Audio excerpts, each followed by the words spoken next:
I am the Tofu Golem. Please enjoy the video. In this video, I will show how to make beer from scratch. Sanitize everything thoroughly and set up for a simple 5-gallon brew with malt, hops, yeast, and clean water.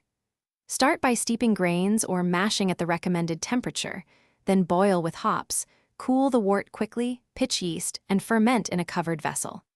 I'll guide you through timing, tasting, and bottling so you can brew confidently at home. Choose quality ingredients and basic equipment to start brewing at home. Measure about 9 to 12 pounds of malt for a 5-gallon batch, select bittering and aroma hops, and pick appropriate yeast. You will need a brew kettle, fermenter with airlock, large spoon, thermometer, and a sanitized bottling setup. Keep notes on gravity, timing, and hop additions so you can refine recipes and reproduce great results easily.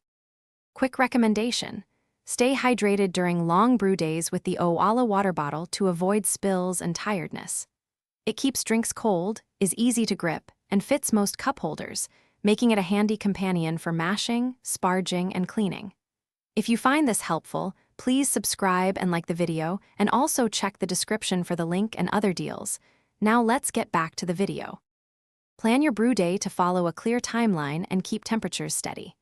Mash or steep grains at target temperatures, boil the wort for the scheduled time, and add hops according to aroma or bitterness goals. Cool the wort quickly to yeast pitching temperature, transfer to the fermenter, pitch yeast, and seal with an airlock. Monitor fermentation activity, take gravity readings when ready, and prepare for bottling or kegging after fermentation completes. Thanks for watching. Consider subscribing if we helped you today.